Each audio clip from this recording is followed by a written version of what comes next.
Hello, beautiful people. Welcome back to our channel. Insecurity is taking a twist, a serious one, and Amotekun is beginning to discover a lot of lopsidedness in the issue of insecurity. And indeed, insecurity is everybody's business, and everybody should be interested, especially in your neighborhood. But before we go to the newspaper to find out what is happening and how 45 youths were caught and what they are saying is the legality behind what they're doing. Like and subscribe to our channel by clicking on the red subscribe button.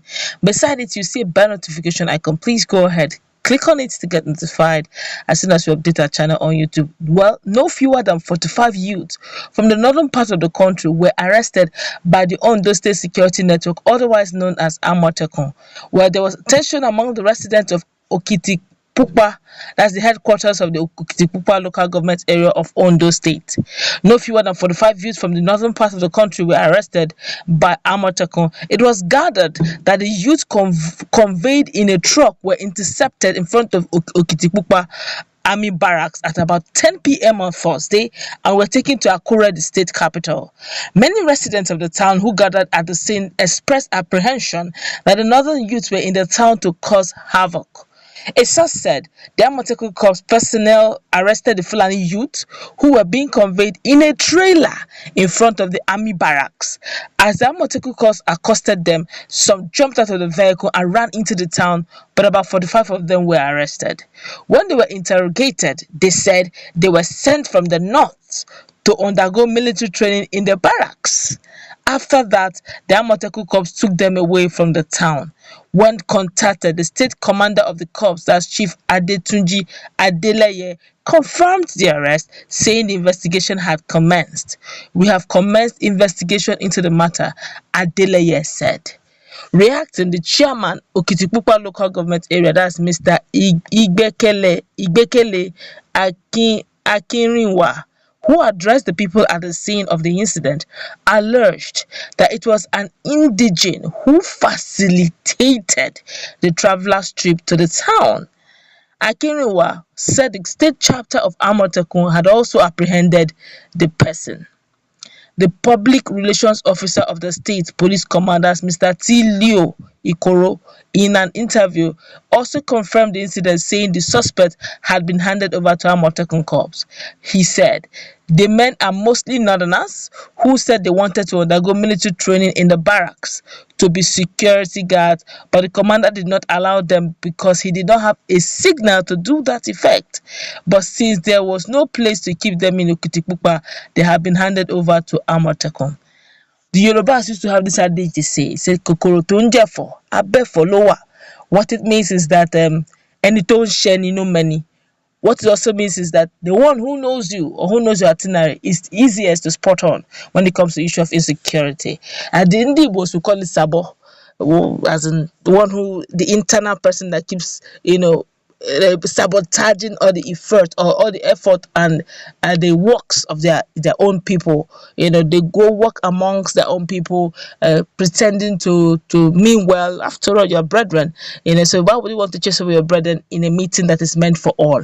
At the end of the day, it is actually still the same person, probably due to one muscle here or there, or maybe they'll be paid a little stipends here and there. They sell off their own people. You can imagine at the end of the news, towards the end, they said actually the one who facilitated that move is Omonile, the son of the soul. That's an indigene.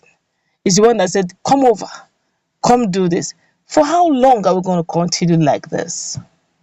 And why would they be saying that? Why did they travel all the way? Let's assume, we're just assuming now, since they said they're alleged that they're coming to the town, the main town, the Okitipupa, to go for training, that they're expecting that the military should train them. I asked a very silly question.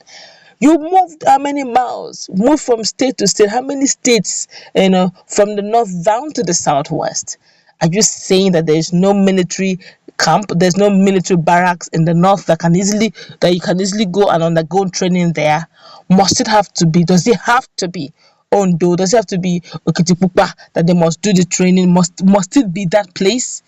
These are pertinent issues, and that's one of the reasons why All hands should be on deck. I mean, on those State, all hands should be on deck to know who and what are coming into town. You see, I now understand why the likes of Sheyi Makinde had, in collaboration with Ondo State Act chapter, they had actually formed a border security network to ensure and monitor every movement from borders. Much as I would say this, there's need for synergy. You can imagine what Amotekun is doing. There's some have said it is politicized, but they're doing something. Yes, now this would have gone unnoticed if there was no Amotekun in the scene. This would have gone unnoticed if the people have not alerted. The people have made up their mind to work in synergy with Amotekun and have decided to give out information as at when due. They believe in the Amotekun, and the Amotekun thus far have been answering whenever they call. They answer to the beacon and call of the people. Now, it's quite sinister when they said that they have to travel that distance to come for military training. And then in barracks in the north, they can actually go through that military training and stay back and do whatever they need to do. Why must it be barracks in Ondo State that should facilitate that training? And to worsen it all, it's even an indigene that facilitated the movement in a trailer. It's always, in fact, it's rampant. During the pandemic, where there was a lockdown, interstate lockdown, during that period, you keep seeing them in trailers. You would think it's what is inside is probably cows or cattle. You may probably think what is there is yams or potatoes or agricultural produce. It will shock you. Human beings are involved. There was a particular video I saw, and I saw the massive number of Fulanis, and I asked, and the bad part is that they don't speak English. You ask questions, it is only one person that will be able to answer, and that person will be answering as if does not even understand what you're saying. And you'll be like, what are you doing here? Who sent you? To what purpose? And they will just be looking. The states you are moving to, they're already overcrowded. Why overcrowd it again? Look at what happened in Lagos some 3 4 days ago, where Fulanis had it out. They slugged it out with the Yorubas. In one happened in Lekki, between the bike men. The second one happened in Lasso, Lagos State University. They have slugged it out, and these insecurities keep increasing by the day. Just like what my Lafia said, he said while other tribes like the likes of the Yorubas, they have civilization, they got it, while the Ndibos are known for their industrious ways and all that. But if you check Wikipedia, you keep hearing things like there's no record or history of civilization of the Fulanis. We need to look inwards, and we also need to be guarded. We also need to stay safe and be very security conscious at this peculiar perilous time of the country. Nigeria, indeed, all Nigerians should look all around them. Know your neighbor, know who is coming in, know the stranger that comes in, and report appropriately to your security network around you. That way, you not only save your life, but you save the life of both your community and your neighbors. That's where we're going to wrap it up. Let's meet in the comment section. What's your take on what is happening in those states? Please let's interact.